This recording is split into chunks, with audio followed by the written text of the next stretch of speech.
বাজারে কি সতর্ক হওয়ার টাইম আবার চলে এসছে। মার্কেট তো বেড়ে যাচ্ছে। লাস্ট একদিন না একটু হলেও পড়েছে, কিন্তু বাজারে কি এখন সতর্ক হব? প্রোমোটারের ডেটা মানে কোম্পানি যেগুলো আছে, কোম্পানিতে ইনভেস্ট করে যে শেয়ারে লাগায়, টাটা মোটরস, টিসিএস, আইটিসি, এই প্রোমোটার যে কোম্পানির মালিকদের ডেটা, মালিকরা নাকি কোম্পানি থেকে বেরিয়ে যাচ্ছে স্টক থেকে, আর আপনারা ঢুকছেন। এইটা এর জন্য কি বাজারে সতর্ক হওয়া দরকার। অ্যান্ড পুরো ডেটা ড্রিভেন ভিডিও এনেছি, বুঝতে পারবেন যে ইন্ডিয়ান মার্কেটে কখন কোন সময় বেচতে হতে পারে, কি কি ট্রিগার্স আসলে আপনারা মার্কেট বেচবেন। আজকের ভিডিওটা দেখলে পুরোপুরি বুঝতে পারবেন। একটা জিনিস ক্লিয়ার হয়ে যাবে, কি যে কোন সময় মার্কেট পড়ার আগে আপনারা বের করতে হবে। এবার হ্যাঁ, এই ভিডিওটা এরকম না যে আপনি পরের মাসে মার্কেট পড়বে কি তার পরের মাসে পড়বে, এরকম না। বাট এটাও একটা ইঙ্গিত দিয়ে দেবে যে মার্কেটটা এখন ওভার ভ্যালুড আছে, এন্ট্রির জন্য নাকি পড়তে পারে, এটা ইঙ্গিত আপনি পেয়ে যাবেন, রাইট? তো এখানে আমি কি লিখেছি, সচেতন আবার হতে বলছি। বাজারে পতনের ইঙ্গিত কি আসছে, নাকি এখান থেকে 26,000 টপকে যাবে, এবার অল টাইম হাই পেরিয়ে যাবে? প্রোমোটারের ডেটা কি কি বলছে, ঠিক আছে? তার আগে ভিডিও স্টার্ট করে খুব ইম্পর্টেন্ট জিনিস, আগের ভিডিও লাস্টে বলেছি, অনেকে মিস করে গেছেন, এই ভিডিওর জন্য ফার্স্টে বলছি। অনেকের যে ব্রোকার থেকে ইনভেস্ট করেন, যেগুলো হচ্ছে স্পেশালি গ্রো আপ স্টকস, অনেকে রেগুলার ব্রোকার ইউজ করেন, অনেকে ডিরেক্ট ব্রোকার ইউজ করেন। ফার্স্ট অফ অল বলে দিই, নতুন সার্কুলার এসছে, একটা হচ্ছে মার্চ মাসে এসেছিল, অ্যান্ড একটা সেবির তরফ থেকে জুন মাসে এসছে, 1 জুন। এটা খুব ইম্পর্টেন্ট নমিনির জন্য। নমিনি নতুন করে অ্যাড করার বিষয়। নমিনি আগে আমরা ডেট অফ বার্থ অ্যাড করতাম, এখন নমিনির মেল আইডি, ফোন নাম্বার, আধার, প্যান, এগুলো সব অ্যাড করতে হবে। যারা যারা আমাদের আন্ডারে ক্লায়েন্টস আছেন, তাদের তো সবার একসাথে করাতে আমরা পারি না, তো এক এক করে আমরা পৌঁছে যাবো। আবার যাদের যাদের এসআইপি শুরু হয়েছে, লামসাম নতুন নতুন হয়েছে, তাদের তো আমি করিয়ে দিয়েছি, আপনারা জানেন, নিচে কমেন্ট করবেন হয়ে গেলে।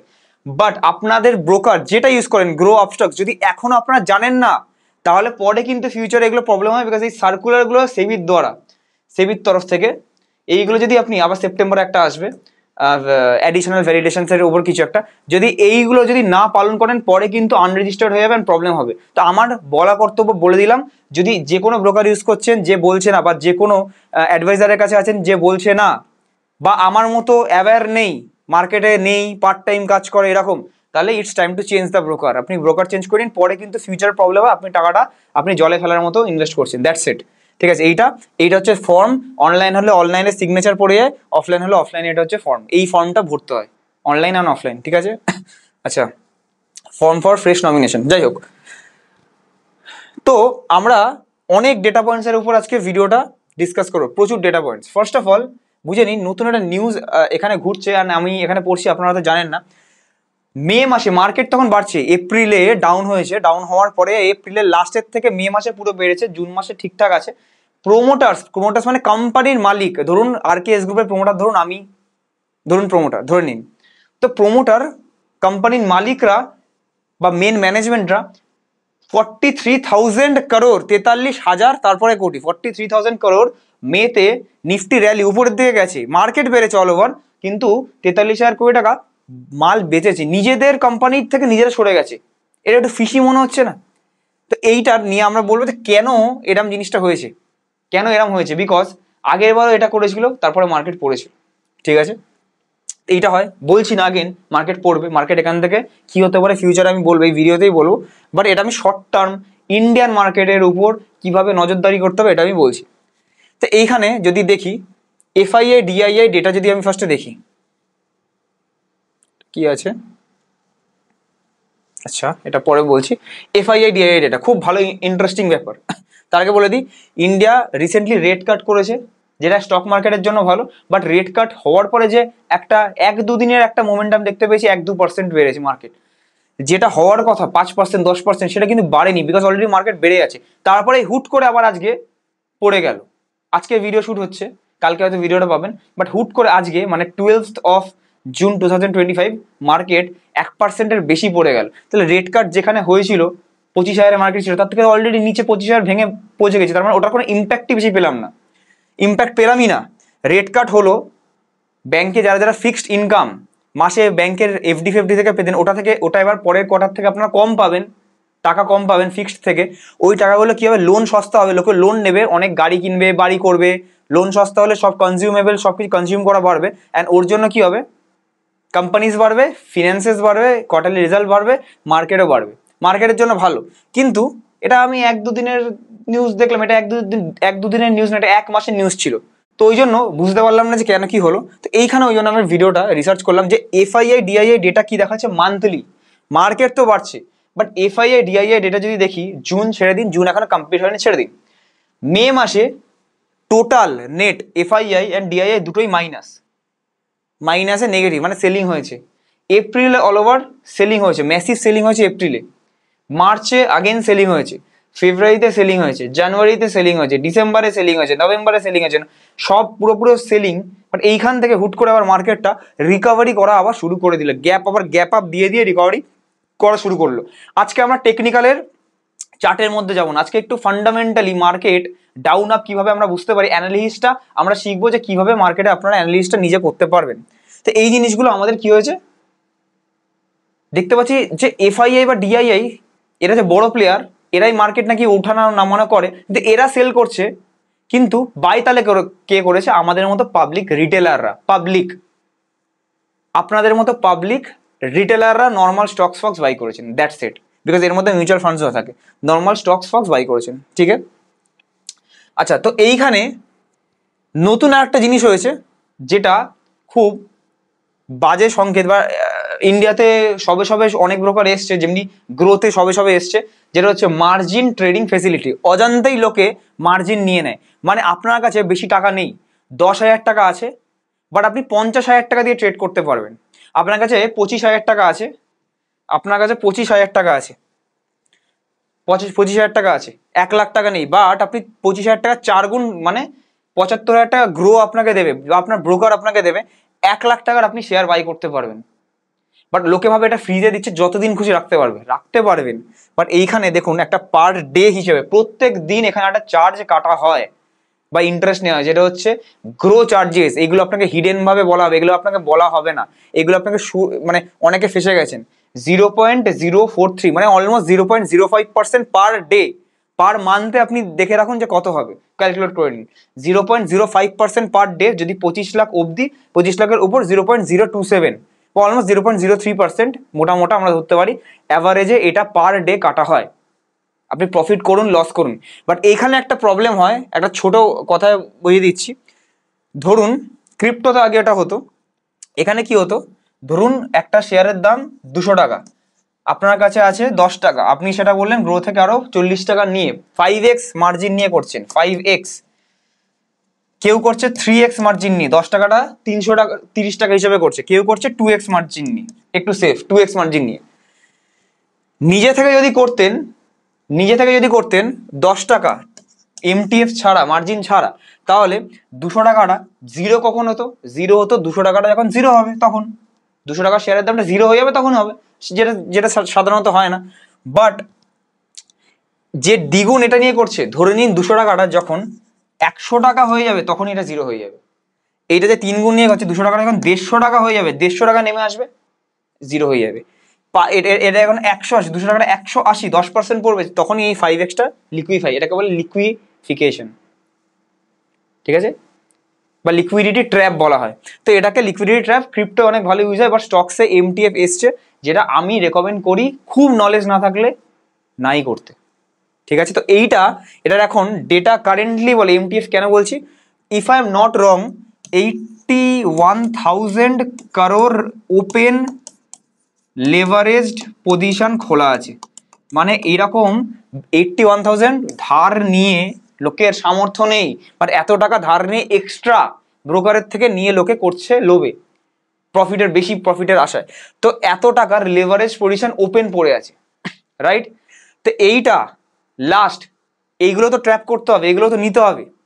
এইগুলো লাস্ট যখন সেপ্টেম্বরে পড়েছিল, সেপ্টেম্বর থেকে মার্কেট পড়েছিল, তখন ছিল এমটিএফ এর ডেটা হচ্ছে 85,000 crore, সেটা সিমিলার টু এখন, বা 1 মাস পরে হয়তো এটা 85,000 হয়ে যাবে, বা 15 দিন পর। তো ওই রকমই সিমিলার ডেটা, এটা একটা খুব বাজে সংকেত মার্কেটের জন্য। সচেতন হওয়া উচিত এখনো, আমি বলছি। থাম্বনেলে যেটা দিয়েছিলাম সেটাই, নাম্বার 1 এটা গেল। এটাতেও যদি না হয়, সেকেন্ডলি আমরা একদম প্লেন অ্যান্ড সিম্পল আছি ভ্যালুয়েশন পিই রেশিওতে, ঠিক আছে, ভ্যালুয়েশন বা পিই রেশিওতে, রাইট। তো এখানে আমরা পিই রেশিও নিফটির আমরা খুলে নিচ্ছি। এটা হচ্ছে নিফটির প্রাইস, লাস্ট একদম ম্যাক্সিমাম চার্ট যাচ্ছে, একদম ফার্স্ট থেকে কবে থেকে দেখাচ্ছে, 2006 বা 7 থেকে দেখাচ্ছে পুরো। আজকে অবধি দেখাচ্ছে। এটার পিই রেশিও যেটা বোঝায় মার্কেট সস্তা আছে, মেহেঙ্গা আছে, সস্তা আছে, এটা আমাদের বোঝায় মোট কথা। ঠিক আছে, পিই রেশিওর আমাদের একটা যখন যখন মার্কেট পড়েছে তখন তখন কেমন কি ছিল আমি একটুখানি ডেটাটা দেখে নিই। চলুন,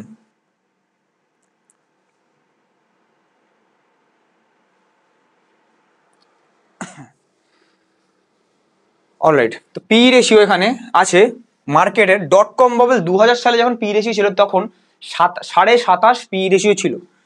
ইন্ডিয়ার পি রেশিও ছিল 27.5। ঠিক আছে, লেম্যান ব্রাদার ক্রাইসিস 2008-এর যে ক্রাইসিস মার্কেট পড়েছিল টপে ছিল 27.2, মানে এটাও 27-এর ঘরে, এটাও 27-এর ঘরে। ট্যারিফ ট্যান্ট্রাম যখন 2016 হয়েছিল তখন একটুখানি যে মার্কেট পড়েছিল সেটা অলমোস্ট 25-এর কাছে ছিল, 24.8 বা 25। কোভিড-19-এর সময় 2020-তে ছিল হচ্ছে এক্স্যাক্ট 25। সেপ্টেম্বর 2024-এ ছিল 24.3। ঠিক আছে, 24.3। তারপরে এই সব সময় থেকে মার্কেটটা পড়েছে আর কি। মোট কথা অ্যাভারেজটা আমি ধরতে পারি 24 থেকে 27-এর মধ্যে বা 28-এর মধ্যে। আচ্ছা 27-ই ধরলাম। এটা হচ্ছে হট জোন, এখান থেকে সচেতন হওয়া উচিত। তারপরে মার্কেট উপরে উঠলো, আরো 10% উঠলো, আই ডোন্ট কেয়ার, বাট আমি একদম টপে ছাড়তে চাই না। যদি কেউ ট্রেডিং পারপাস হয়, ইনভেস্টার যারা আছেন, যারা মিউচুয়াল ফান্ডে লামসাম করছেন বা এখন করছেন, কি করবেন আমি পরে বোঝাচ্ছি, বিকজ আমি আমাদের কি করছি না করছি পরে আমি আমাদের দেখাবো আজকে। ঠিক আছে, আমি আমাদের নিজস্ব স্ট্র্যাটেজি দেখাবো যে কি করছি। তো পি রেশিও যারা শর্ট টার্মের জন্য দেখেন তাদের একটা জিনিস দেখিয়ে দিই। দেখুন আজকের দিনে কারেন্টলি কত আছে,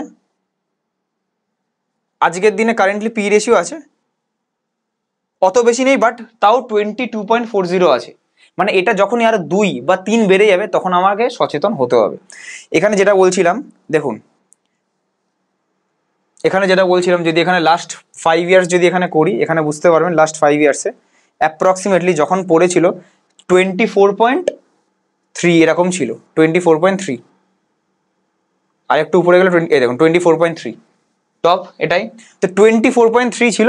আগের ডেটা যেগুলো আছে সেগুলো আপনার টাইম নষ্ট হবে না, হলে এগুলো ডেটা দেওয়া আছে, এগুলো আপনারা মিলিয়ে নিতে পারেন নিজের মতো স্ক্রিনারে খুলে। তো যেটা লেখা আছে সেটাই 24.3 আজকের ডেটে। নাও আজকের ডেটে এখনো অব্দি অতটা ভ্যালু ওভার ভ্যালুড হয়নি, বাট 24.40 এখন আছে। তো এখান থেকে আরেকটু আগে, একদম টপ আমার দরকার নেই, বাট আরেকটু আগে একটু সচেতন হওয়া উচিত। বাট হ্যাঁ, এখন অব্দি একটুখানি স্পেস হলেও আছে, অত বেশি ওভার ভ্যালুড না, বাট ফেয়ারলি ভ্যালুড আছে। ঠিক আছে, নেক্সট যদি আমি দেখি তো ভ্যালুয়েশনের দিক দিয়ে দেখলাম আমরা এমটিএফ মার্জিন ট্রেডিং ফ্যাসিলিটির দিক দিয়ে দেখলাম, যেখানে একটা ক্রস সাইন হচ্ছে, যেগুলো আমার অ্যানালিসিস করার সময় দেখা উচিত।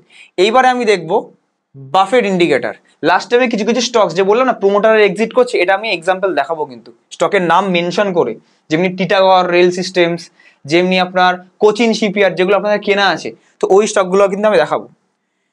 এবারে ধরুন ওয়ারেন বাফের যে ইন্ডিকেটর আছে, আমাদের লেজেন্ড ইনভেস্টর ওয়ারেন বাফেট, তার নিজস্ব ইন্ডিকেটর আছে।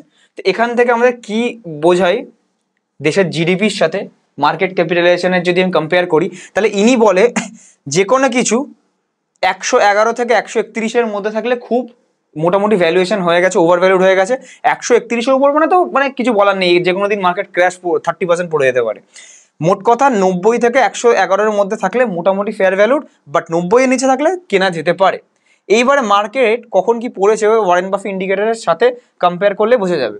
ওয়ারেন বাফে ইন্ডিকেটর ইন্ডিয়ার, এটা পুরো ইউএসএর না বা পুরো ওয়ার্ল্ডের না, ইন্ডিয়া .com বাবেলের সময় 2000 সালে অতটা মার্কেট, ইন্ডিয়ান মার্কেট ম্যাচিউর ছিল না, তাও যদি দেখি 118 ছিল, ওখান থেকে 2000 সালে ক্র্যাশ পড়েছে। লেম্যান ব্রাদার ক্রাইসিস যখন রিসেশন এসেছিল, ব্যাংকিং ক্রাইসিস পুরোপুরি সব হয়েছিল, তখন 145-এর পর বড় কারেকশন ক্র্যাশ এসছে। 2016 ট্যারিফ ট্যান্ট্রামের সময় 120 ছিল ওয়ারেন বাফে ইন্ডিকেটর, 120, তারপরে পড়েছে। সেপ্টেম্বর 2024-এ 125 ছিল। আচ্ছা করোনার সময় if I am not wrong 120-30-এর মধ্যেই ছিল, ওটা মিস করে গেছি। হ্যাঁ, তো এইটা দেখার কথা, সেপ্টেম্বর 2024-এ পড়লো 125 ছিল, তারপরে পড়েছে।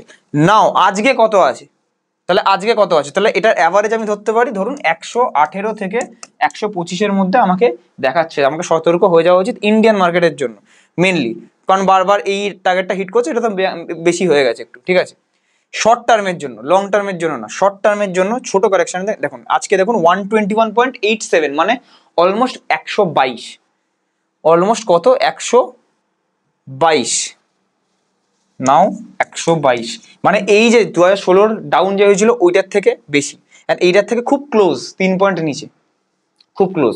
তো এটা আপনাকেও সেম মাথায় রাখতে হবে। আগেন আপনি আপনার অ্যানালিসিস ঠিক থাকুন, মার্কেট কিভাবে পড়ে, মার্কেট কি কি দেখতে হয়, ডাউন হবে কিনা দেখার সময় এগুলো দেখা উচিত, এগুলো স্টাডি করা উচিত, শেখাচ্ছি। একবারও বলছি না মার্কেট কোথায় কি হবে না হবে, সেটার উপর আলাদা ভিডিও আসবে, যদি আপনি চান নিচে কমেন্ট করতে পারেন ফ্রেশ নিউ ভিডিও পাওয়ার জন্য।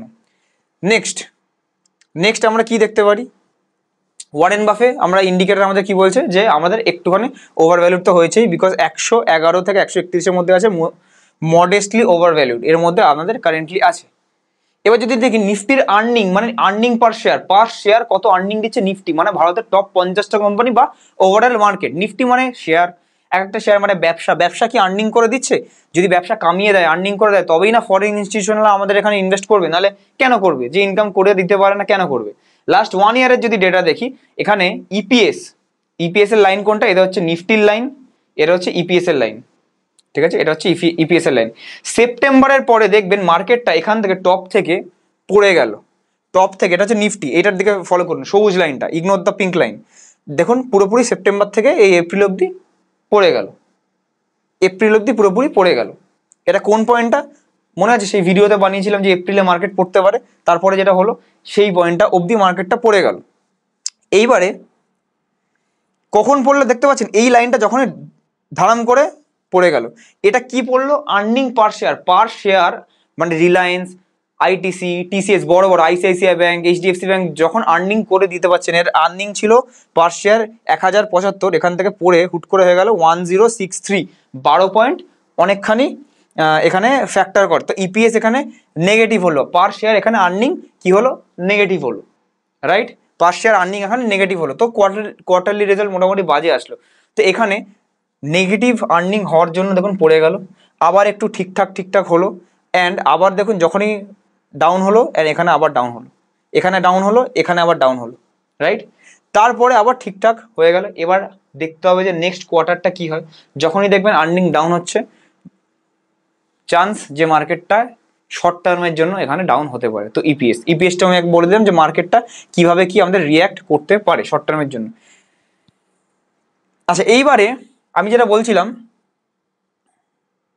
ধরুন প্রমোটার, আপনারা শিপ বিল্ডিং এর বা রেলওয়ে স্টক টিটাগড়, বা ধরুন টিটাগড় কেন কিনেছিলেন? ধরুন সরকার প্রমোট করেছে পিএসসি, ওর মধ্যে বলে বন্দে ভারত বানাবে, এই সেই বানাচ্ছে, ম্যাসগার্ডক, কোচিন শিপইয়ার্ড, এরকম স্টক এগুলো কিনেছেন, এখনো হয়তো কেনেন, অ্যান্ড কিনে হয়তো স্টকের দাম বেড়েওছে।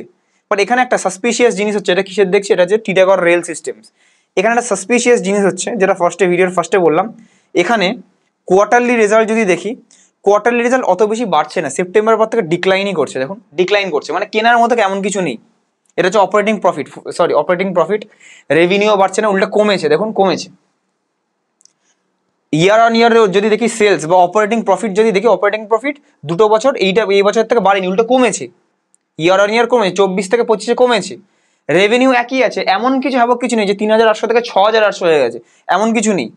কিন্তু এখানে যদি দেখেন কে কিনছে শেয়ারগুলো, প্রোমোটার হোল্ডিং বা শেয়ার হোল্ডিং প্যাটার্নসে, প্রোমোটার বা কোম্পানির যে মালিক, মেন ম্যানেজমেন্ট, 47% ছিল, 45 থেকে কমিয়ে 2023-এ 47 থেকে 45-এ চলে গেল, তারপরে 42-এ চলে গেল, তারপরে 40, এখন হচ্ছে 40-এর কাছে। তো 40-এর কাছে প্রোমোটার, আসল প্রোমোটার আস্তে আস্তে নিজের থেকে ছেড়ে দিচ্ছে। এফআইআই, বড় বড় প্লেয়ার, এফআইআই 23 থেকে যদি দেখেন 20, 17, 19, 16, 13, এখন 11, একদম কমছে, ডাউন ট্রেন্ড। ডিআইআই 14, 13, 15, আবার 13, কমছে।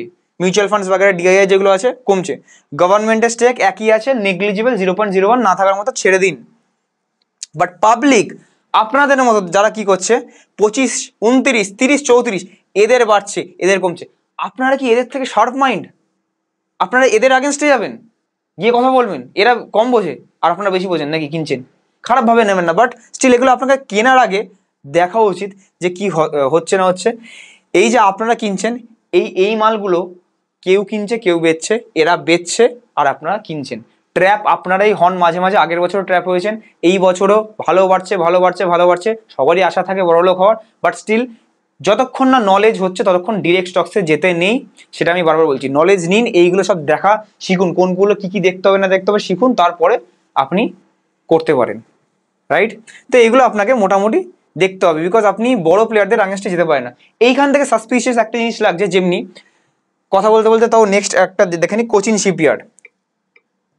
প্রোমোটাররা তো বেচে দিচ্ছে, মে মাসে বেচে দিচ্ছে, মার্কেট বাড়ছে, তা কেন বেচে দিচ্ছে? কেন? সামনে কি কোনো গ্লোবাল ক্রাইসিস বা রিসেশন আসছে? বারবার বলেছি 27 সালটা খুব ক্রুশিয়াল, একটা বড় রিসেশন আসতে পারে। কি করবো না করবো এই ভিডিওতে বলবো, বাট যদি এটা পার্ট 1 ভিডিও, যদি এরকম ভিডিও ভালো লাগে ডেটা ড্রিভেন, তাহলে পরের ভিডিওটা অবশ্যই কমেন্ট করবেন। সবার কমেন্ট আমি নাম ধরে ধরে পড়ি, সবার কমেন্ট মোটামুটি ভালো হোক খারাপ হোক আই ডোন্ট কেয়ার, কমেন্ট করবেন যদি আপনার ভিডিও আমার ভালো লাগে, কেমন লাগে, প্লাস পরের পার্ট 2 চাই কিনা, যেটা এটাতেও ইন্ডিয়ান মার্কেট কেমন কোন সময় পরে কি কি দেখতে হয় এটার ব্যাপারে। গ্লোবাল মার্কেট যখন পড়ে অ্যান্ড যেটার জন্য নিফটি 30% 40% বড় ক্র্যাশ যেটা হয় 10 বছরে একবার, সেইটা কিভাবে করবেন অ্যানালিসিস, সেইটা যদি একটুখানি আমি বোঝাতে পারি, বা কেমন কি ফিউচারে আসতে পারে, কি আন্দাজ আসছে, নতুন একটা ভিডিও, নেক্সট ভিডিও যদি চাই নিচে একটা কমেন্ট করবেন যে নেক্সট ফিনান্সিয়াল ক্রাইসিসের উপর একটা ভিডিও চাই, লং ফরম্যাট একটা ভিডিও চাই, ঠিক আছে? কোচিন শিপইয়ার্ড, কোচিন শিপইয়ার্ড যদি দেখি সেম, দেখুন সেলস এমন কিছু বাড়ছে না, একই আছে। এইবার একটু ভালো হয়েছে, বাট কোয়ার্টারলি এইবারে ভালো হয়েছে, বাট এই দুটো খারাপ ছিল। অপারেটিং প্রফিট যেটা দেখি, অপারেটিং প্রফিট এমন কিছু অ্যাট্রাকটিভ না, সেলসটা একটু হলেও অ্যাট্রাকটিভ, অপারেটিং প্রফিট এমন কিছু অ্যাট্রাকটিভ না যে 242 থেকে 300 হয়ে গেছে, একই জায়গাতে আছে। এবার যদি আমি মোস্ট ইম্পর্টেন্ট ইয়ার অন ইয়ার দেখি, ইয়ার অন ইয়ারে অপারেটিং প্রফিট আগেন উল্টে কমেছে, রেভিনিউ বাড়লে কি হবে, অপারেটিং প্রফিট কমেছে। শেয়ার হোল্ডিং প্যাটার্ন যদি দেখি, যদি অতই ভালো হতো, প্রোমোটার্স হোল্ডিং 72 থেকে শুরু হয়ে এখনো আছে 67.91, 67-68 এর গেছে। এফআইআইরা 6, 5, 4, 3, 2, 2.88 নেমে গেছে, এফআইআই কমছে, ডিআইআই 2.503, ডিআইআই একটু হলেও বেড়েছে, কোনো ব্যাপার না, ডিআইআই বেড়েছে, বিকজ এর মধ্যে মিউচুয়াল ফান্ড আপনার আমার টাকা আছে, but still I accept DII বেড়েছে। এফআইআই অ্যান্ড প্রোমোটার বেড়েছে, যেটা আমার মেন কনসার্ন। যারা মেন শার্প মাইন্ড বা এটাকে বলি স্মার্ট মানি, আমরা ট্র্যাক করতে পারবো যে স্মার্ট মানি কোথায় যাচ্ছে, যারা বুদ্ধিমান লোক তাদের টাকা কোথায় যাচ্ছে, সেখান থেকে বুঝতে পারবো যে মার্কেটটা আপ হবে ডাউন হবে। বাট পাবলিকদের হোল্ডিং এত ইন্টারেস্ট দেখুন, 19, 20, 19, 19, 19, 20, 22, 22, দেখুন এইটা দেখুন ট্রেন্ডটা পুরোপুরি আপ যাচ্ছে, বাট এই দুটো সবসময় ডাউন যাচ্ছে, এই দুটো সবসময় ডাউন যাচ্ছে। আমি 1 বছর ধরে সেই ভিডিও আগে বানিয়েছিলাম যেগুলো নেবেন না, আগে ভুগেছিলেন। 1 বছর ধরে আমি আগে থেকে বলেছি নিপন স্মল ক্যাপ, পারাকপারিক ফ্লেক্সি এগুলো অত রিটার্ন আর দেবে না, সবাই ঢুকে গেছে, এখন ভুগছেন। অনেকে নিচে কমেন্ট করেন যে নিপন স্মল ক্যাপ রিটার্ন দেয় না, 1 বছর আগে থেকে প্রত্যেক ভিডিওতে বলেছি আমি, নিয়ে লাভ নেই। তো রিটার্নের চক্করে রিটার্ন দেখে সেম রিটার্ন দেবে এক্সপেকটেশন করাটা ভুল, যেটা বেড়ে গেছে সেটা আর কত বাড়বে, ঠিক আছে? এই হচ্ছে ব্যাপার। বাট স্টিল আপনারা আপনাদের অ্যানালিসিস করবেন, কোনো এখানে রেকমেন্ডেশন না। লং টার্মের অ্যানালিসিস আলাদা, এটা আমি শর্ট টার্মের অ্যানালিসিস বলছি। লং টার্মে রেখে দিয়ে এটা হয়তো আজকে দাম আছে অ্যাপ্রক্স 2000, 20,000ও যেতে পারে, আমি কিছু বলছি না, 20,000 যেতেই পারে, লং টার্মে যেতে পারে, শর্ট টার্মে খুব চান্স একটা নেই। তো এখান থেকে আমরা কি কি বুঝতে পারলাম একটু, আর আমরা কিভাবে কি করছি বুঝতে পারলাম, শর্ট টার্ম লং টার্ম দুজনের জন্যই। ইট উইল বি ইন্টারেস্টিং, তো লেটস ডিসকাস। আচ্ছা, তো এখান থেকে আমরা বুঝতে পারলাম নাম্বার 1, যারা শর্ট টার্ম সুইং ট্রেডিং করেন, ফিউচার ট্রেডিং করেন, অ্যান্ড নিফটি যদি এখন টেকনিক্যাল আমি বোঝাচ্ছি না, বাট স্টিল নিফটি যদি একটা রেঞ্জের মধ্যে ঘোরাফেরা করে, একই জায়গায় রেঞ্জের মধ্যে ঘোরাফেরা করে, রেঞ্জ বাউন্ডের মধ্যে আমরা এখন কিছু করব না, নাম্বার 1। নাম্বার 2, পরের কিছু মাস, মানে এখন দেখতে পাচ্ছি ফেয়ারলি ভ্যালুড আছে, বেশি ওভার ভ্যালুড হয়নি, এই মাসটা বা পরের মাসের ফার্স্ট হাফ অবধি, আর না হলে 1 মাস অবধি আমরা এখান থেকে যদি আটটুখানি উপরে দেখিও, মানে যেখান থেকে মার্কেট আছে উপরে দেখিও আমাদের কোনো মানে আপ ডাউন বা একই জায়গায় থাকলো বা একটু উপরে গেল একটু নিচে গেল, আমরা বেশি কিছু হবে না। বাট সতর্ক থাকতে হবে, স্পেশালি জুলাই টু সেপ্টেম্বর অবধি। কেন সতর্ক থাকতে হবে, পুরো এই একটা ভিডিও ডিটেলসে ভিডিও আমি আগে বানিয়ে রেখেছি। যারা নতুন যদি হন এরকম ডেটা ড্রিভেন সব কিছু ইম্পর্টেন্ট টপিক্সের উপর ভিডিও দেখতে পছন্দ করবেন, তো আপনারা আমার চ্যানেলটিকে সাবস্ক্রাইব করতে পারেন। আপনার জন্য চ্যানেলটি সাবস্ক্রাইব ফ্রি, আমার জন্য একটা বড় একটা মোটিভেশন যে আপনারা আমার ভিডিও ভালোবাসছেন। এখানে একটা ভিডিও আছে, জুনের পর সতর্ক হন। জুনের পর মানে জুলাইয়ের কথা বলেছি, এটা জুন চলছে, জুনের পর, নট ইন জুন। অনেকে মিস ইন্টারপ্রিট করছেন, জুনের পর মানে জুন। কথাটা ভালো করে পুরোটা বলতে হবে। জুনের পর আর জুনের মধ্যে ডিফারেন্স আছে। আমি যদি বলতাম মে মাসের পর, তার মানে কি মে মাস হতো? তো জুনের পর এই ভিডিওটা একটুখানি দেখে নেবেন যে কেন কি কি কি পরিস্থিতি হলে একটা বাজারে একটু ডাউনওয়ার্ড মুভমেন্ট আমি পেতে পারি। ঠিক আছে, এই একটা আছে। প্লাস বাজারে 27 সালের ব্যাপারটা কি হতে পারে না হতে পারে, আমাদের পুরোপুরি অ্যানালিসিস এগুলো আগে থেকে করা আছে। ঠিক আছে, আপনার মাসিক বেতন যদি কম থাকে 20-25 হাজারের মধ্যে কিভাবে পোর্টফোলিও সাজাবেন, কিভাবে মিউচুয়াল ফান্ডে 20% রিটার্ন পেয়ে 1 কোটি টাকা করবেন, কিভাবে সিলেক্ট করবেন, তো সব এরকম ভিডিও আছে। চ্যানেলটিকে সাবস্ক্রাইব করবেন, এই ভিডিওটা লাইক অ্যান্ড শেয়ার করে দেবেন অন্য যে ফ্রেন্ডদের সাথে আপনারা ডিসকাস করেন এইগুলো। জুলাই থেকে সেপ্টেম্বরটা একটু সতর্ক হবেন। বলছি না মার্কেট ডাউন যাবে আপ যাবে, সেটা আপনাদের উপর পুরোপুরি আপনাদের অ্যানালিসিস, ডিরেক্টলি ওরকম বলতে পারবো না এখন। কিন্তু জুলাই থেকে সেপ্টেম্বর একটুখানি আমার মনে হচ্ছে খটোমটো এরকম করে আপনাকে বুঝে নিতে হবে, এটা হচ্ছে নাম্বার 1। বিকজ এইগুলো যদি একটুখানি মার্কেট বাড়েও, তাহলে ওয়ারেন বাফি ইন্ডিকেটরও বাড়বে, সব কিছু বাড়বে, এমটিএফ লেভারেজও বাড়বে, সব কিছু বাড়বে। মানুষের একটা কি বলবো, একটা অপটিমিস্টিক থেকে একটা ইউফোরিয়া একটা ক্রিয়েট হয়ে যাবে। ঠিক আছে, এটা হচ্ছে নাম্বার 1। যারা শর্ট টাইমের জন্য একটুখানি রেঞ্জ বাউন্ডে সতর্ক হয়ে ট্রেড করতে হবে। নাম্বার 2, যারা ইনভেস্টার্সদের জন্য বারবার বলি এই বছরটা পুরো গোল্ডেন পিরিয়ড ফর কিসের জন্য? অ্যাকুমুলেশন। এক জায়গাতে থাকছে, অল টাইম হাই ব্রেক করার নামও নিশান এখন দেখছি না, তো এক জায়গাতে থাকছে, সেই রেঞ্জ বাউন্ডের মধ্যে থাকছে 23,000, 24,000, 25,000 বারবার পাচ্ছি। তো এই টাইমটা যদি কেনেন, মার্কেটটা ফিউচারে অবশ্যই যাবে 1 লাখে যাবে, 50,000-এ যখন যাবে, তখন আপনি 23,000-এ কিনেছেন, 24,000-এ কিনেছেন, ডাজেন্ট ম্যাটার, কিনেছেন প্রফিট করেছেন, এটাই ম্যাটার করবে। লং টার্ম যারা আছে, বারবার বলছি মার্কেট হাইতে একটা ডেট ফান্ডে বা একটা হাইব্রিডে মানে ইকুইটি সেভিংস এটাকে এসটিবি করুন। লং টার্মে কোনো ডিসঅ্যাডভান্টেজ নেই, এই সব সময় কিন্তু উল্টে এসআইপি বাড়িয়ে দিন 12 মাসের জন্য, রাইট? রাজদা তুমি বলে যাচ্ছ, তুমি নিজে করছো? দি অ্যান্সার ইজ ইয়েস। আমাদের এখানে এনজেবেলতেরই ডেস্ক খোলা আছে, তো এখানে আমি দেখিয়েছি, এখানে কারেন্টলি আমাদের হাইব্রিডে 6,27,00,000 আমাদের এখানে হাইব্রিডে ফেলে রেখেছে। কিছু ম্যাক্সিমাম ইকুইটি সেভিংসে ফেলা আছে, যেখান থেকে 6 মাস থেকে 8 মাসের এসটিবি আমি করি। অ্যান্ড 55 lakhs ডেট, যেখান থেকে এসটিবি যায় বা একবারে মার্কেটে ঢুকে যায়। অলমোস্ট 7 crores আমাদের পুরোপুরি ঢোকানো আছে এসটিবিতেই, যেখান থেকে আমাদের 6 থেকে 8-9 মাস অবধি আমাদের পুরোপুরি, পরে মার্কেট যদি কোনোদিন ডাউন যায়, ডাউনে একবারে ঝুঁকতে পারবো, বাট প্রত্যেক মাসে কিছু বেরোতে থাকবে। ইকুইটিটা একটু বড় অ্যামাউন্ট, তাই জন্য আমি হাইড করে রেখেছি, আমার বেশি দেখানোর শখ নেই। তো সেই ক্ষেত্রে এখান থেকে বুঝতে পারছেন যে শুধু বলি না, নিজেরা কাজে করি, তবে আপনাদেরকে বলি। তো আপনাদেরকেও লং টার্মে যারা আছে, লং টার্মে এটাই ভরসা, এসটিবি ভরসা, দ্যাটস ইট, আর কিছু না। শর্ট টার্মের জন্য বাই চান্স এবার অনেকে বলেছে ওয়েট করে ইনভেস্ট করবো, আরে ওয়েট করে ইনভেস্ট করলে হবে না। ওয়েট করতে করতে যদি মার্কেট আর একটা যদি রেট কাট হয় বা দুটো পরপর রেট কাট হয়ে যায় কোনো কিছুর জন্য, সারা জীবন কি এক্সপেক্ট করছেন সারা জীবন মার্কেট 25,000, 23,000, 25,000, 23,000 করবে? কোনো না কোনো তো ব্রেকআউট দিয়ে 30,000-এ চলে যাবে, ধরতে পারবেন না। কোনো সময় মার্কেট 15,000 বা 10,000-এ ছিল, তখন 15,000-এর সময় অনেকে বলেছে 14,000-এ ধরবো, এখন আর ধরতে পারছে না, সে এখন 25,000-এ গিয়ে কিনছে। আপনাদেরও এরকম হবে, এখন কিনতে পারছেন, অপরচুনিটি পাচ্ছেন, পরে মিস হয়ে যাবে, 32,000-এ গিয়ে কিনবেন, এই হবে আপনাদের সাথে। বাট 32,000-এ ভাবছেন না যে 25,000 থেকে 7,000 পয়েন্ট প্রফিট, বসে আছেন 24,000-এ কিনবো বলে, বাট 24,000 থেকে 8,000 প্রফিট পেতেন পয়েন্ট, আরে 7,000 তো পাচ্ছেন। লং টার্মে কি ফারাক পড়ে যখন 2,40,000 থাকবে? তো লং টার্মে অলওয়েজ আমাকে কিনতে হবে, শর্ট টার্মে দেখতে হবে। আর লং টার্মে স্টকস কিনতে গেলে, স্টকসের কথা বলছি না, স্টকস যদি কিনতে হয় ভালো ফান্ডামেন্টালি স্টকস, সব রেজাল্টস দেখে অ্যানালিসিস জানলে তবে কিনতে হবে। এবার আমি একটুখানি কোয়েশ্চেন্সের দিকে যাই। আজকের ভিডিও এই অবধি আমরা রাখলাম, এবার কোয়েশ্চেন্সের দিকে যাবো। অনেক ইন্টারেস্টিং কোয়েশ্চেন্স আছে। এমনি সুদীপ মন্ডল আমাদের ক্লায়েন্টই কোয়েশ্চেন করেছেন, মিউচুয়াল ফান্ড হোল্ডার আর নমিনি একসাথে মারা গেলে কি হতে পারে? ঠিক আছে, এইটা হতে 3 বছর 1 কোটি টাকা চাই, কোনো লামসাম না, শুধু এসআইপিতে কত এসআইপি লাগবে এটা আমরা করবো। একজন বলছে বড় লোকদের জন্য শুধু আমি ভিডিও বানাই, গরিব লোক যারা 10-12 হাজার টাকা ইনকাম করে মাসে তাদের জন্য বলো কিছু।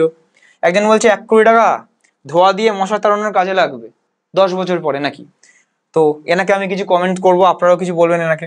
কোন মিউচুয়াল ফান্ড খুব ভালো কিন্তু আছে, রিস্ক নেই, মিউচুয়াল ফান্ড বাড়বে, টাকা বাড়বে, সেরকম মিউচুয়াল ফান্ড আছে। মিউচুয়াল ফান্ডে নমিনি ব্লাড রিলেশন ছাড়া কি রাখতে পারবো, সেরকম। অনেকে আমার কাছে আসে যে আমি আমার গার্লফ্রেন্ডকে বা আমার বয়ফ্রেন্ডকে রাখবো, আসে আমার কাছে আসে অফিসে, গার্লফ্রেন্ডকে বা বয়ফ্রেন্ডকে রাখতে চাই নমিনি, সেটা কি হয় সেটা বলবো। 5 লাখ ইনভেস্টমেন্ট করে 1 কোটি টাকা কি করতে পারবো কতদিনে? 63 বছর বয়স হবে কি না? আমি আগে থেকে বলি ইয়েস হবে, বাট কতদিনে হবে বলছি। 1000 টাকা এসআইপি চলছে 4টে স্মল ক্যাপ ফান্ডে। আপনাদেরও যাদের স্মল ক্যাপ আছে ভিডিওটা দেখুন। এই কোয়েশ্চেন্সগুলো আমি অ্যান্সার দেবো। যারা কোশ্চেন নিয়ে দেখতে চান না তারা প্লিজ এক্সিট দ্য ভিডিও। আজকের জন্য এটুকুই, পরের ভিডিওতে আবার দেখা হচ্ছে। যারা কোশ্চেনের অ্যান্সার দেখতে চান অ্যান্ড আপনারাও কোশ্চেন করতে চান নিচে কমেন্ট করবেন, তাহলে আপনাদের কোশ্চেন আমি ভালো লাগলে পিক করব।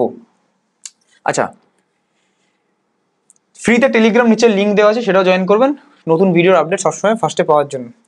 মিউচুয়াল ফান্ড হোল্ডার নমিনি যদি দুজনের অ্যাক্সিডেন্ট হচ্ছে, রাস্তায় ঘুরতে যাচ্ছেন, মারা গেলেন, ঠাকুর না করুক মারা গেলেন, তাহলে হোয়াট ক্যান হ্যাপেন, কি করব? দুটো জিনিস এখানে আমি বলবো। নাম্বার 1, যাদের কর্পাস ক্রিয়েট হচ্ছে এখনো হয়নি। নাম্বার 2, যাদের কর্পাস ক্রিয়েট হয়নি, কর্পাস ক্রিয়েট হয়ে গেছে। দুজনের জন্য বলবো। যাদের কর্পাস ক্রিয়েট হচ্ছে এন্ড এরকম প্রবলেম, একসাথে যেতে হয় বা ঘুরতে যাবে এরকম প্রবলেম হচ্ছে, এখনো হয়নি, 1 crore হয়নি, দুজনের হয়ে গেল। যদি আপনার কোনো লিগাল হায়ার থাকে, লিগাল হায়ার থাকে, তাহলে সে পেয়ে যাবে। বাট তাকে একটু ঝামেলার মধ্যে পড়তে হবে। হ্যাঁ, যদি ডিরেক্ট প্ল্যাটফর্মসে থাকে তাহলে ছেড়ে দিন, ওগুলো সে বুঝতেই পারবে না, কেউ পাত্তাই দেবে না, বা আমাদের ঝামেলা, ওসব দেখবো না, কোর্ট কাছারি করুন। বাট তাকে একটু কোর্ট কাছারি যেতে হবে। যদি এতটা দুর্ভাগ্যবশত এরকম নমিনিও মারা গেল, ফান্ড হোল্ডারও মারা গেল, তারপরে কে পাবে? না সরকারের কাছে টাকা থাকবে। আর যদি ক্লেম করতে আসে সে তাকে দেখা হবে লিগাল হায়ার আছে কিনা। যদি লিগাল হায়ার থাকে, পেছনে 2 রকম আছে, রেগুলার ব্রোকার আছে, কোনো অ্যাডভাইজার আছে, কোনো এজেন্ট আছে। সে কিছু যদি হেল্প করে দিতে পারে সে হেল্প করে দিল, বিকজ তার কাছে ওয়ে আউট থাকে। বাট যদি এখানে ডিরেক্ট প্ল্যাটফর্মসে থাকে তাহলে হেল্প করার মতো কেউ নেই, কেউ হেল্প করবে না, কেউ টাচও করবে না। অ্যান্ড তাকে হয়তো ওটা ফায়দা হয়ে যাবে, যেটা ফায়দা হচ্ছে এএমসির ফায়দা হয়ে যাবে। এএমসি কোনোদিন আনক্লেমড থাকবে সারাদিন, তো এটা হতে পারে। হ্যাঁ, যদি 2খানা নমিনি থাকে, একটা নমিনি মারা গেল, তাহলে সেকেন্ড নমিনি টাকাটা পেয়ে যাবে, দুজনের ডেথ সার্টিফিকেট দেখিয়ে যে ওই নমিনি মারা গেছে, সে 100% পেতে পারে। এটা ওয়ে আউট আছে, ঠিক আছে। আর একজন নমিনি রাখলো এরকম, তো আপনারা চাইলে 2টো করে নমিনিও রাখতে পারেন। যদি যার কর্পাস হয়নি এখনো, সে একটা কি করবেন, টার্ম ইন্স্যুরেন্স নিয়ে রাখবেন। বাই চান্স কারো কিছু হয়ে গেলে অ্যাটলিস্ট সেকেন্ড আরও যদি নমিনি থাকে বা ডিপেন্ডেন্ট থাকে, নমিনি আপনার ওয়াইফকে রেখেছেন, আপনার ছেলে মেয়ে আছে, ছেলে মেয়ে যেন 1 কোটি টাকা বা 50 লাখ টাকা পেয়ে যায়। আর টার্ম ইন্স্যুরেন্স যতদিন না 1 crore হলো, যেদিনকার 1 crore হয়ে গেল বা আপনার গোল কমপ্লিট হয়ে গেল, সেটা 5-10 crore যাই খুশি হতে পারে, সেদিনকার টার্ম ইন্স্যুরেন্স বন্ধ করলাম। এমন টার্ম ইন্স্যুরেন্স হয় যেখানে আপনি টাকাটা যে কটা প্রিমিয়াম দিয়েছেন এত বছরে, সেটা ফেরতও পেয়ে যাবেন তখন, সেটা আবার লামসামও করতে পারেন।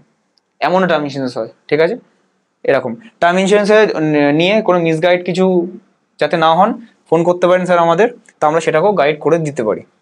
যাদের কর্পাস অলরেডি হয়ে গেছে তাদের কিছু করার দরকার নেই, তারা জাস্ট 2টো নমিনি 3টে নমিনি অবধি করা যায় এখন। অ্যাড করে দিন, সেপ্টেম্বর থেকে 10টা অবধি নমিনি করা যেতে পারে, যা শুনতে পাচ্ছি। 3 বছরে 1 কোটি টাকা চাই, নো লামসাম, অনলি এসআইপি। যদি অ্যাগ্রেসিভ ফান্ডে যেতে চান, যেটা যাওয়া উচিত না 3 বছরের জন্য, তাও আপনার 1.80 lakhs পার মান্থ এসআইপি হতে পারে। আর যদি ব্যালেন্সড ক্যাটাগরি যেতে চান তাহলে 2 lakhs পার মান্থ, যদি কনজারভেটিভ একদম তাহলে 2.5 lakhs পার মান্থ। সেরকম ভাবে আপনাকে করতে হবে। দাদা তুমি বড় লোকদের জন্য ভিডিও বানাও, এটা আগের ভিডিওতে কমেন্ট এসেছে, যে ভিডিওটার টপিক হচ্ছে 25,000 টাকা মাসে যারা করছেন ইনভেস্ট 10 বছরে কিভাবে 1 কোটি টাকা বানাবেন। দেখুন, 25,000 টাকা মাসে যারা ইনকাম করছে তারা একদমই আমার মতে বড় লোক না, তারা হচ্ছে মিডিল ক্লাস। বড় লোক হচ্ছে ইন্ডিয়ার ডেটা হিসাবে 1 লাখ 2 লাখ উপর যারা মাসে ইনকাম করে তারা। বাট আপনার কাছে যদি এটা বড় লোক মনে হয়, এক্সট্রিমলি সরি ফর দ্যাট। 10,000 থেকে 20,000-এর উপর আমরা ভিডিও আগে বানিয়েছি, একটু স্ক্রল ডাউন করবেন, ভিডিও পেয়ে যাবেন। 10,000 12,000 টাকা যারা মাসে ইনকাম করেন তারা কিভাবে জমাতে পারবেন। একটা কথা বলে দিই, পার্সোনালি নেবেন না, যদি আপনার বয়স 40-এর উপর হয়ে যায়, তাও এখনো 10-12 হাজার ইনকামেই পড়ে আছেন মাসে, তাহলে আপনার মধ্যে কিছু একটা ভুল আছে। নাই আপনি পড়াশোনা ভালো, আমি আগেও বলেছি এটা, পড়াশোনা ভালো করে করেননি, নাই আপনি কোনো কিছুতে ফোকাস করেননি, নাই আপনি আপনার পছন্দের কাজ করেননি, নাই আপনি আপনার যদি গ্রামের বাসিন্দা হন গ্রাম থেকে বেরোননি, কোনোদিন শহরে এসে দেখেননি, নাই আপনি আপনার কমফর্ট জোনে থেকেছেন, নাই আপনি সরকারি চাকরি পাবো পাবো পাবো পাবো পাবো করে পাননি, কিছু একটা আছে, তার জন্য হয়নি। খারাপভাবে নেবেন না, বাট 40 বছর বয়সের উপরেও 10-12 হাজার টাকা ইটস মানে চলা যায় না, বলে তো লাভ নেই। তো এখান থেকে তাদের জন্য খুব টাফ সংসার চালিয়ে, তারা নিজেরা হয়তো করতে পারবে না কিছু, বাট তাদের ছেলে মেয়েকে যদি আপনারা ভালো করে মানুষ করেন, তাদের আপনার ছেলে মেয়ে যদি 40-50 হাজার টাকা ভালো ইনকাম হয়ে যায়, ছেলে মেয়েকে অ্যাটলিস্ট ছেলে মেয়ের থ্রুতে আপনি 1 কোটি টাকার দেখে নিতে পারবেন। আপনার জন্য একটু টাফ, ঠিক আছে। 10 বছর পর 1 কোটি টাকা ধোয়া দিয়ে মশা তাড়ানোর কাজে লাগবে, ইনি বলছে। আচ্ছা, নামটা দেখে নিন, ইনি হচ্ছে নেক্সট ওয়ারেন বাফে, অভিষেক মণ্ডল, ঠিক আছে। এবার বলছে 10 বছর পরে আপনারা, আমার কাছে অনেকে আসেন যে 10 বছর পর 1 কোটি টাকা আছে, যেটা অনেকের স্বপ্ন। ইনি বলছে 10 বছর 1 কোটি টাকা ভ্যালুই থাকবে না, ধোয়া দিয়ে মশা মারবে। তো দুটো জিনিস বলতে চাই, তিনটা জিনিস বলতে চাই। ফার্স্ট জিনিস হচ্ছে, যদি আপনার কাছে 1 কোটি টাকা ভ্যালু না থাকে, আমি এনার নিচে কমেন্টে করেছিলাম, আপনি আমাকে দিতে পারেন, কোনো কমেন্টের রিপ্লাই আসেনি, ঠিক আছে। ওখান থেকে আমি একটা জিনিস বুঝতে পারি, ইনি যে কমেন্টটা করেছে দুটোর মধ্যে একটা হতে পারে, তিনটার মধ্যে একটা হতে পারে। নাম্বার 1, নিজের কাছে কোনো টাকাই নেই, তো নিজের রিচের বাইরে 1 কোটি টাকা কোনোদিন পেতেই পারবে না। অ্যারোগেন্ট লাগবে শুনতে, বাট শুনুন, আমার কোনো ব্যাপার না, ঠিক আছে। এই জিনিসগুলো দেখে অনেকে ইনভেস্ট করা বন্ধ করে দেয়, দেখো ঠিকই বলছে এরকম। বাট না, 1 কোটি টাকা 2015-16 সালে যদি আপনার কাছে না থাকতো, এখন থাকতো, তাহলেও যা ভ্যালু, 15তেও যা ভ্যালু, 35-এও তাই থাকবে, কম না, ঠিক আছে। নিজের কাছে কোনো মানি নেই, তো ভাবছে নিজের কাছে মানি না, একটা ইনভেস্ট, একটা কমেন্ট করে দিই টাকা নিয়ে। এনার কাছে 100 কোটি টাকা 200 কোটি টাকার ব্যবসা অলরেডি আছে, তো 1 কোটি টাকা তার 1%, তাই জন্য কোনো ব্যাপার না, নিজে বানিয়ে নিয়েছে। যদি এরকম হন, আমার ভিডিও এক্সট্রিমলি সরি, যারা গরিব মানুষ, যারা মিডিল ক্লাস, তাদের জন্য বানানো, আপনার জন্য ভিডিও না, আপনার জন্য বানাই না, দেখবেন না। নাম্বার 3 নম্বর, ইনি একটুখানি অ্যাটেনশন সিকার। অ্যাটেনশন সিকার মানে কি? কমেন্ট কোনোদিন এনে হয়তো নিই না, দেখিনি আগে, হয়তো চোখে পড়েনি, আজকে চোখে পড়েছে, এত ভালো কমেন্ট নিতে হবে, একটু বন্ধুদের গিয়ে দেখাবে, দেখ রাজদা বললো এই চ্যানেলে এরম ভিউ আসে, আমাকে এত 1000 জন দেখে আমার কমেন্টটা নিয়েছে, এদের মধ্যে এটা অ্যাটেনশন পেলো, ঠিক আছে। এটা বন্ধু বান্ধবের কাছে গিয়ে দেখাবে, দেখ আমার কমেন্টটা নিল, এরকম 3টের মধ্যে একটা, ঠিক আছে। এবার যদি আপনি বলতে চান যে হ্যাঁ সত্যি এরকম আমার কাছে টাকা আছে, তাই একদিন আসুন অফিসে, একটু দেখিয়ে দিন আপনার কাছে, তবে তো বুঝবো না। কমেন্ট তো সবাই করতে পারে, আমিও কমেন্ট করতে পারি, আমার কাছে হাতের ময়লা, আম্বানি আমার পায়ের নিচে, তাই বলে কি সত্যিকারে হয়ে যায়? নেক্সট, ভাই কোন মিউচুয়াল ফান্ড খুব ভালো কিন্তু রিস্ক নেই যদি বলেন? অবশ্যই এরকম আছে, অনেক রকম মিউচুয়াল ফান্ড আছে, যেগুলোকে বলে ডেট ফান্ড, লিকুইড ফান্ড, এগুলোর মধ্যে পড়ে। লিকুইড ফান্ড কিছু কিছু ক্যাটাগরিজ আছে, ওভারনাইট ফান্ড আছে, মানি মার্কেট ফান্ড আছে, লো ডিউরেশন ফান্ড আছে, শর্ট ডিউরেশন ফান্ড আছে, আল্ট্রা শর্ট ডিউরেশন ফান্ড আছে, medium to long duration fund আছে, মিডিয়াম ডিউরেশন আছে। এইগুলো কি আপনি ফিক্সড রেট অফ ইন্টারেস্ট বা অল্প রিস্ক বা একদম রিস্ক নেই লিকুইড ফান্ডের মতো ইনভেস্ট করতে পারেন, বাট যেখানে রিস্ক নেই সেখানে রিটার্ন নেই, ব্যাংকের এফডির মতো রিটার্ন পাবেন 5-7%, যেটা দিয়ে আমরা এসটিবি করাই, বা ইকুইটির মধ্যে, হাইব্রিডের মধ্যে ইকুইটি সেভিংস ফান্ড, রিস্ক একদম কম বা নেগলিজেবল মোটামুটি, এর মধ্যে বেশি এক্সিট লোডও থাকে না, তো যখন খুশি টাকা তুলতে পারেন, দ্যাটস ইট। ব্যাংকের মতো পেনাল্টি কাটে না, টিডিএস কাটে না, যখন খুশি তুলতে পারেন, দ্যাটস ইট। দাদা মিউচুয়াল ফান্ডের পলিসি হোল্ডার কোনো ব্লাড রিলেশন ছাড়া নমিনি রাখতে পারবে? দি অ্যান্সার ইজ ইয়েস। অনেকেই আসে তাদের গার্লফ্রেন্ড বয়ফ্রেন্ড বিয়ের আগেই রাখে, ঠিক আছে, তো এটা ইটস আ বিগ ইয়েস। আর সেই নমিনি ফান্ডটাকে কি করে নিজের নামে করবে? যদি সে মারা যায়, ঠিক আছে, অ্যান্ড তখনও ব্লাড রিলেশন না থাকে, তাহলে যে নমিনি আছে, তা এখন তো আধার প্যান সবই নিতে হয় 1 জুন থেকে, শুধু এখন ডেট অফ বার্থ দিয়ে হয় না, এই রিজনটার জন্যই এইটা এসছে নিয়মটা।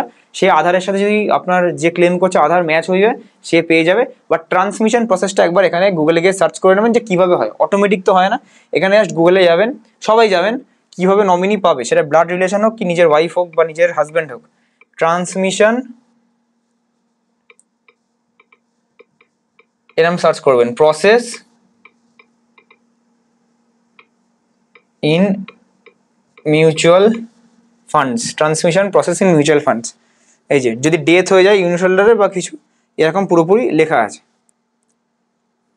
পুরোপুরি লেখা আছে কি কি লাগবে না লাগবে। এখানে ক্লিক করবেন, এমফির ওয়েবসাইটে ক্লিক করবেন, ক্লিক করে যদি 3 নম্বরে চলে যাবেন, ট্রান্সমিশন, যদি রেজিস্টার্ড নমিনি হয়, তো ইন কেস অফ ডেথ তাহলে কি কি লাগবে, ট্রান্সমিশন রিকোয়েস্ট ফর্ম লাগবে, এক একটা এএমসি, নিপনে ফান্ড কিনেছে নিপনে যেতে হবে, এইচডিএফসি ফান্ড কিনেছে এইচডিএফসিতে, এরকম death certificate, original self attested by notarised gazetted officer, এগুলো সব লাগবে, self attested copy of PAN, এগুলো সব অ্যাটাস্টেড সেলফ অ্যাটাস্টেড লাগবে নোটারাইজড ভাবে, কেওয়াইসি অ্যাকনোলেজমেন্ট ফর্ম লাগবে।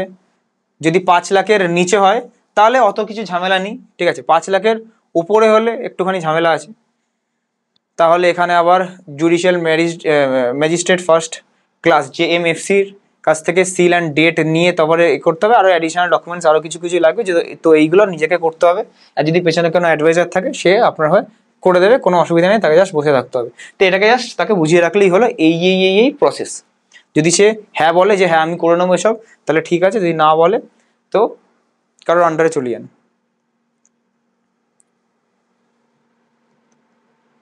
লাস্ট 2-1টা কোশ্চেন আছে, আমরা দেখে নেব।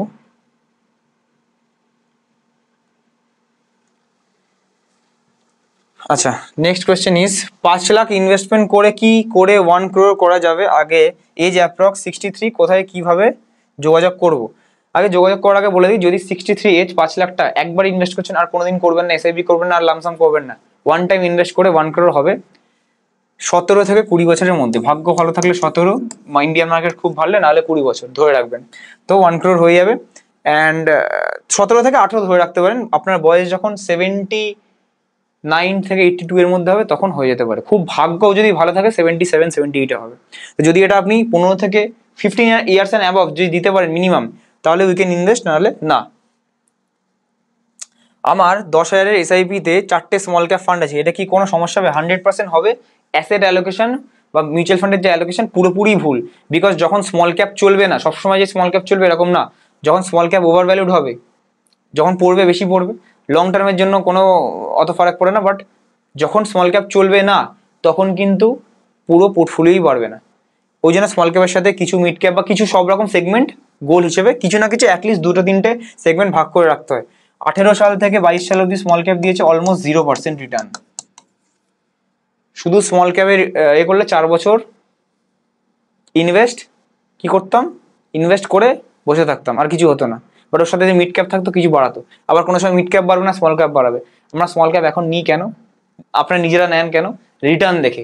রিটার্ন ছাড়া তো কিছু দেখতে পারেন না আপনারা, তো রিটার্ন ছাড়া অ্যানালিসিস কিছু জানেন না, না ফান্ড ম্যানেজারের পারফরমেন্স, না যখন বুল মার্কেটের কেমন গেছে, না বিয়ার মার্কেটে কেমন গেছে ফান্ডটা, না সেটার ইউএম কত কি হতে হবে, না পাস্ট রেকর্ড কেমন কি আছে বুল অ্যান্ড বিয়ার মার্কেটে, না আলফা, না বিটা, না স্ট্যান্ডার্ড ডেভিয়েশন, না ট্রেনার রেশিও, না শার্পের রেশিও, কিছু দেখেন না, মানেও বোঝেন না, না অ্যাসেট অ্যালোকেশন বোঝেন, না স্টকের অ্যালোকেশন বোঝেন, ভিতরে বাজেট অ্যালাইন আছে কিনা, কিছু কিছু বললাম, সব কিছু বললাম না।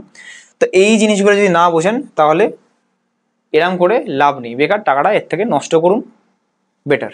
ঠিক আছে, তাই হোপ আপনারা ভিডিওটা বুঝতে পারলেন। অ্যান্ড যদি নিজের দ্বারা হচ্ছে না বা কোনো এজেন্টের কাছে আছে বা কিছু, তার এইরকম নলেজ নেই, থরো নলেজ নেই মার্কেটের ব্যাপারে, বা মার্কেট ডাউন হওয়ার আগে বা কিছু আমরা একটা সিগন্যাল দিয়ে দেবো আপনাদেরকে সবাইকে, ক্লায়েন্টসদের, যে কখন কি হতে পারে, যাতে আমরা ডেট ফান্ডে শিফট করতে পারি বড় রিসেশন আগে, ছোট 5-7%-এর জন্য নয়। তো সেইগুলো সব থরো গাইডেন্স পাবেন। যদি গাইডেন্সের আন্ডারে আসতে চান তো আপনারা আমাদের ফোন করতে পারেন। আমার পার্সোনাল নাম্বার 7003684863, এই নাম্বারটায় রাত 8টা থেকে 10টা সানডে ছাড়া কল ব্যাক আমি করে নেবো একবারে না পেলে, সেই হিসেবে আপনি কল করে নেবেন। অফলাইনে দেখা করতে পারেন, অনলাইনে দেখা করতে পারেন। এনজে ওয়েলথের একটা অ্যাকাউন্ট খুলতে হবে, আমার নাম আর লাইসেন্স নাম্বার লেখা থাকতে হবে, লেখা থাকলো এক্সিস্টিং সব ইনভেস্টমেন্ট আমরা দেখলাম কি কি আছে, সব শিফট হলো, শিফট না হলে আমরা নতুনভাবে স্টার্ট করলাম। আপনার গোল জানলাম, সেই হিসেবে যতদিন না গোল কমপ্লিট হচ্ছে আমরা একদম টেনশন ফ্রি ছেড়ে দিন আমাদের উপর। আমরা একটা বলবো যে এই বছরে আপনার এত টাকা পৌঁছাতে বাধ্য। তো সেরকম যদি হয় আপনারা নিজে কন্ট্যাক্ট করতে পারেন। আমাদের লাইসেন্স নাম্বার ARN300613, অ্যামফিড ওয়েবসাইটে গিয়ে আপনারা চেকও করতে হবে। নেক্সট ভিডিও যদি এইটার পার্ট 2 কন্টিনিউশন চাই, নিচে অবশ্যই কমেন্ট করবেন, অ্যান্ড অবশ্যই লাইক করতে, শেয়ার করতে ভুলবেন না। থ্যাংক ইউ সো মাচ সবাইকে। Keep investing, keep trading.